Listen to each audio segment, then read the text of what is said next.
ঘোড়ার মাংসের চাহিদা বেড়েছে গাজীপুরে, কম দামে বিক্রি হচ্ছে বাণিজ্যিকভাবে। তবে ঘোড়ার মাংস বিক্রি নিয়ে এলাকায় চলছে মিশ্র প্রতিক্রিয়া। ঘোড়ার মাংস ক্ষতিকর নয় বলেছেন চিকিৎসকরা।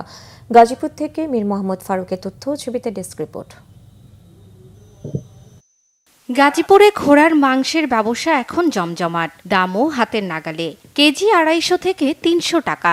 মহানগরীর হায়দারাবাদ এলাকায় প্রতি শুক্রবার বিক্রি হচ্ছে এ মাংস। তবে ঘোড়ার মাংস খাওয়া নিয়ে আছে মিশ্র প্রতিক্রিয়া। হালাল হারাম নিয়ে নানা আলোচনার মধ্যেও নিয়মিত এ মাংস খাচ্ছেন অনেকে। তাদের কাছে ছাগল কিংবা গরুর মাংসের থেকেও ঘোড়ার মাংসে টেস্ট বেশি। ঘোড়ার গোশত খাওয়া যায়, এই জন্যই এখানে এটা প্রচলন শুরু করা হয়েছে। অনেক ঘোড়া বিক্রি হয়েছে এবং অনেক গ্রাহকও বাড়ছে। ঘোড়া জি হারামের কথা আমি বলতে পারবো না, হয়তো বা মাকুফ। হালাল আমাদের দেশে আসলে প্রচলনটা নাই, কিন্তু মধ্যপ্রাচ্যের সকল দেশেই ঘোড়ার মাংস খায়। হ্যাঁ, আর আমি নিজে খাই, কোনো অসুবিধা আমি পাই না এখন। মানে অনেকে অনেক কথা কইছে না, ইনশাল্লাহ খুব ভালো আর কি। এটা মানে একটু সিদ্ধটা বেশি করলে নরম হয়।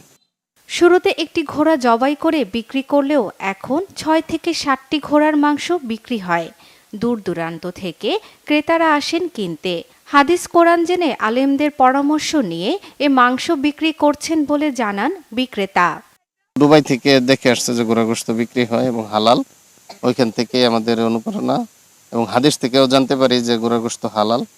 এজন্যই আমরা এই উদ্যোগটা নিয়েছি এবং আমরা প্রথম নিজেরা খাইতাম। এখন ঘোড়া সস্তার কারণে আমরা বাণিজ্যিক আকারে এটা শুরু করেছি। মানবদেহের জন্য ঘোড়ার মাংস তেমন ক্ষতিকরও নয় বলে জানিয়েছেন চিকিৎসক। ঘোড়ার মাংস গরুর মাংসের মতোই, এবং এটা সাধারণত উজবেকিস্তান বা তাজিকিস্তান ওই অঞ্চলের লোকেরাই এই মাংসটা বেশি খায়। ঘোড়ার মাংস এখনো খাওয়ার প্রচলন ওদের মধ্যে আছে। আমাদের দেশে হয়তো এটা আমরা শুনতেছি যে এখন ঘোড়ার মাংস খাওয়া, এটা খাইলে কোনো সমস্যা হয় বলে আমার মনে হয়।